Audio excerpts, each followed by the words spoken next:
Guilty. He entered his pleas one by one to the names of victims he had forgotten or never even knew.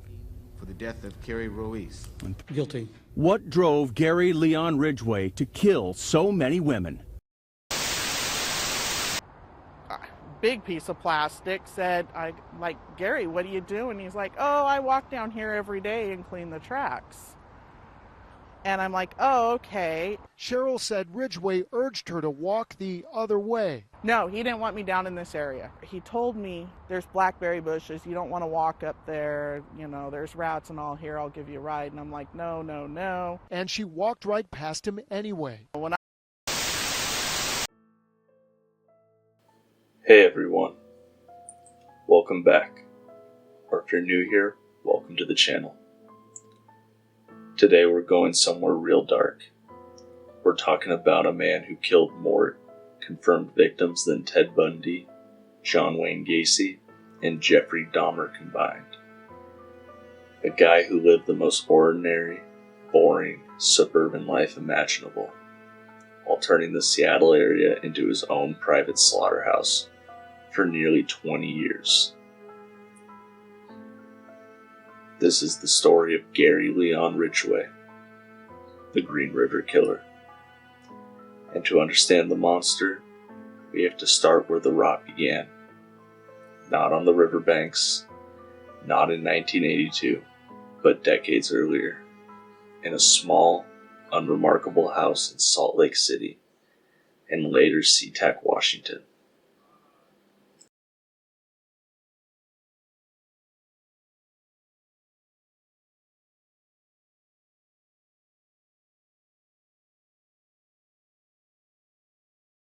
I told John I wouldn't go, even if it is our anniversary.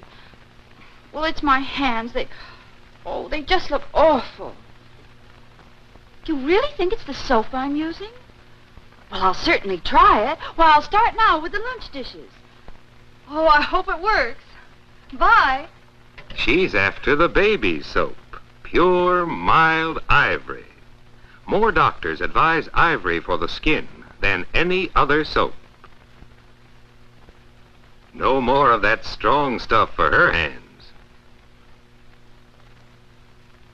She's changing to ivory soap. 1 week later. Hands that were meant to go places. Your hands, too, can have that ivory look. Free look. Free look. Free look. Imagine it's 1949, February 18th, Salt Lake City, Utah. Gary Leon Ridgeway is born, the middle of three brothers to Thomas Newton Ridgeway and Mary Rita Ridgeway. On paper, just another working-class family. Dad's a bus driver, Mom's a sales clerk at JCPenney. They look normal to the neighbors, but inside those walls, it was a pressure cooker of control, rage, and shame that would twist a little boy into something unrecognizable. Thomas Ridgeway was meek and passive. He hated the prostitutes on his bus route, calling them whores and ranting about them constantly. Gary soaked it all in like a sponge, but the real terror was his mother, Mary. She ruled that house with an iron fist. Domineering doesn't even cover it. She was physically and mentally abusive to all three boys, and even to her own husband. Belt, stick, whatever she could get her hands on for the smallest of offenses. One ex-wife later said Mary dressed in tight clothes, heavy makeup, and looked like a prostitute herself. And she'd tell Gary inappropriate stories about working in the men's section of the department stores. Gary was dyslexic and had a low IQ around 82. He was held back in school multiple times, struggled academically, and was socially invisible. But the worst part was the bedwetting. It didn't stop when he was a little kid. It kept going, all the way into his early teens. – Every accident was a spectacle. Mary wouldn't just punish him, she'd humiliate him. She'd drag him in front of his brothers and father, and she'd bathe him himself, sometimes in freezing cold water, right in the bathroom, no privacy. Gary later confessed to detectives and psychologists that these moments created this sick, twisted cocktail inside of him. Pure rage and hatred towards his mother, mixed with sexual arousal. He was attracted to her. He fantasized about killing her, stabbing her, and making her pay. He would tell them straight up, "I wanted to stab her." He smothered a cat once, locked it in the refrigerator until it died. Shot birds with a BB gun. Classic early warning signs, but nobody connected the dots.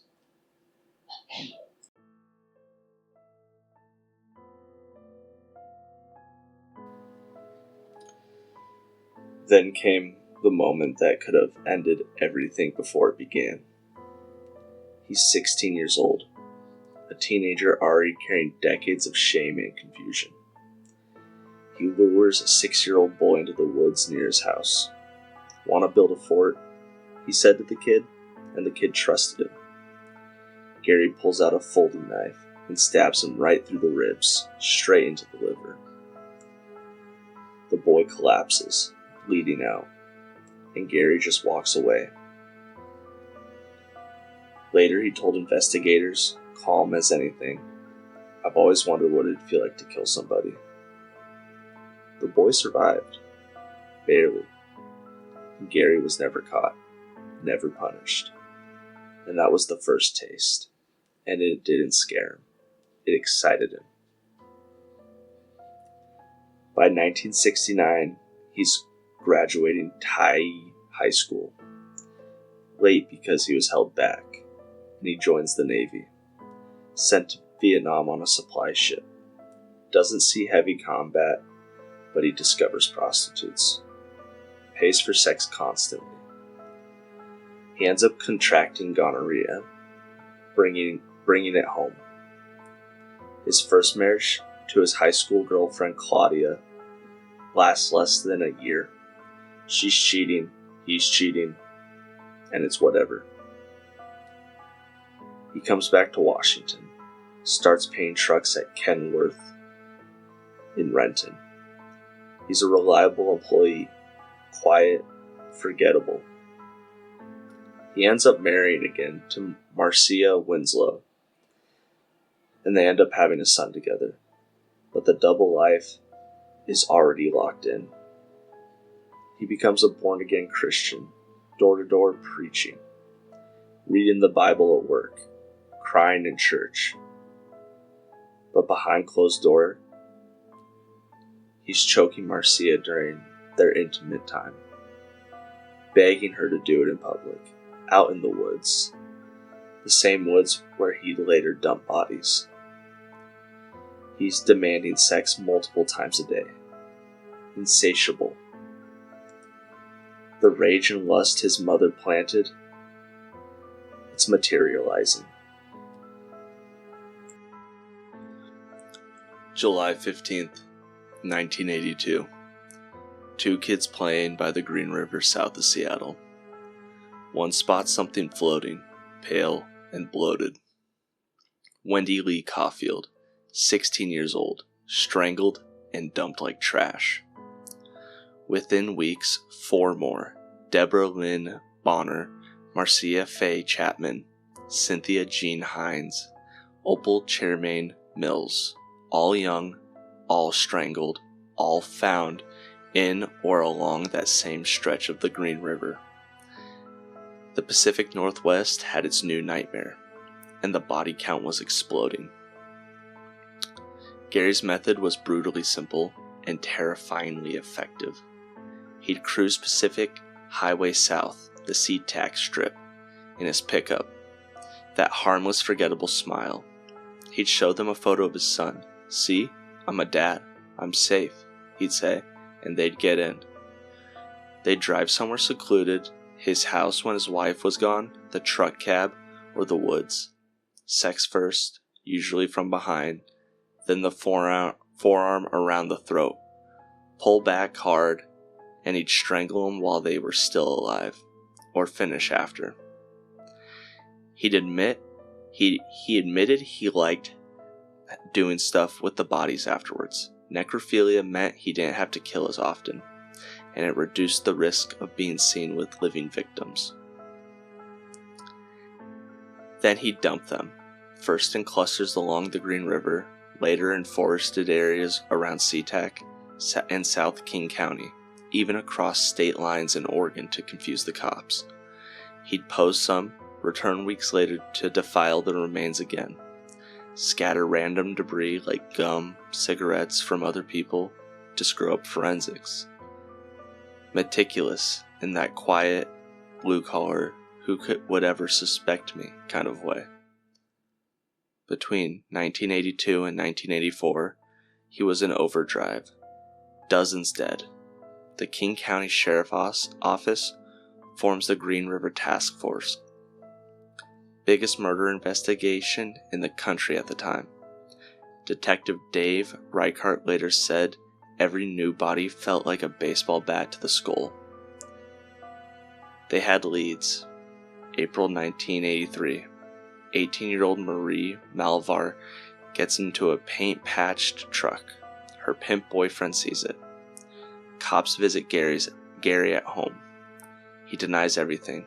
Stands against the fence the whole time so they can't see the fresh scratches on his arms. He later burns the scratches with battery acid to hide them. Questioned again in November, and nothing sticks.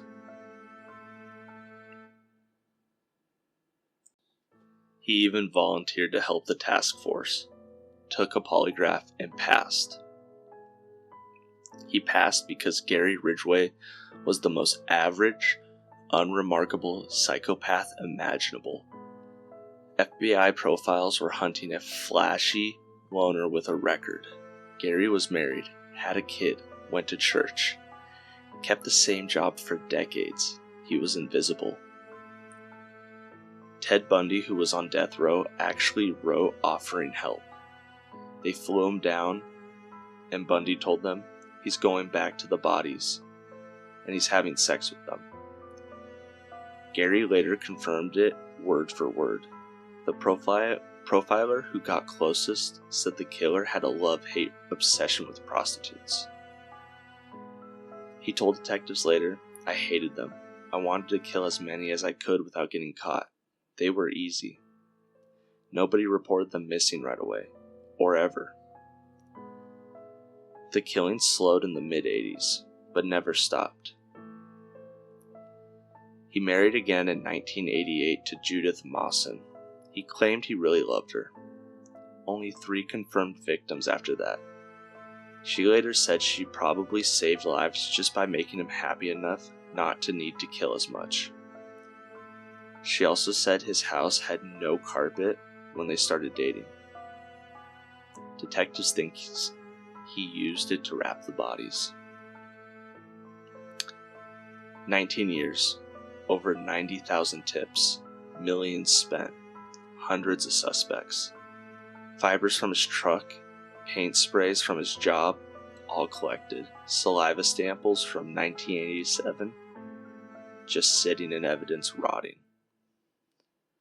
Then, 2001. Cold case unit retests with new DNA tech. Semen on all 3 early victims matches Gary's old sample perfectly. November 30th, 2001. As he's leaving his shift in Kenworth, they arrest him. 52 years old, still painting trucks, still married, still the boring guy next door. He denies at first, then the plea deal. To dodge the death penalty, he pleads guilty to every murder in King County and agrees to tell them everything. Locations, details, everything in exchange. Life without parole. November 5th, 2003. Gary stands up in the courtroom, that flat, emotionless voice, and reads a statement. I killed so many women, I have a hard time keeping them straight. Most of the time, I killed them the first time I met them, and do not have a good memory for their faces. I picked prostitutes because I thought I could kill as many of them as I wanted without getting caught. He confessed to 48 in the deal, then kept talking. Over 5 months of interviews, 71. He later hinted at 80 or more. That led cops to bodies they'd never found. In 2011, he was charged with a 49th, Rebecca, also known as Becky Marrero, and he pleaded guilty again. In 2023, they'd ID Bones 17 as 15-year-old Lori Ann Razpotnik via genetic genealogy. He described the killings like changing the oil in his truck. No real remorse. He'd cry sometimes, but the fake kind. Classic psychopath. Superficial charm, zero empathy, and proud of his career as a killer. He told them murdering prostitutes became his real-life job. The victims, at least 49 confirmed, probably way more, mostly teenagers and young women. Runaways, prostitutes, vulnerable girls that just trying to survive. Wendy Caulfield, Opal Mills, Mary Malavar, Deborah Etz, Carol Christensen. The list goes on for pages. Families waited decades. Some are still waiting. Names like Cassie Lee, Kelly McGinnis, Patricia Osborne, and the remaining Jane Does. Gary Ridgeway is still alive. In Washington State Penitentiary in Walla Walla. No parole, ever. America's most prolific serial killer is just another inmate now. The scariest part? He was invisible. The guy next door. The church guy. The dad. The reliable worker. While he was out strangling women and going back to defile their corpses, the rest of the world thought he was harmless. That's what makes the Green River Killer different. Not just the body count, not just the brutality, the banality. The fact that evil sometimes looks exactly like the man who paints your neighbor's truck. And it all started in that childhood home. The bedwetting, the humiliating baths, the mother who taught him to hate and lust at the same time, the father who taught him prostitutes were disposal, the stabbing at 16 that proved he could kill and walk away. The little boy in the woods didn't just survive an attack, he survived the birth of a monster. If you or anyone has information on the remaining victims, King County Sheriff's Office still wants to hear it. Call them. Give those families peace. This one sat with me for a long time. The sheer number. The years it dragged on. The system failing those girls over and over until science finally caught up. And the way one abusive household in SeaTac could poison an entire region. Let me know in the comments. What case should we do next? Something this dark? Or do we need a palate cleanser?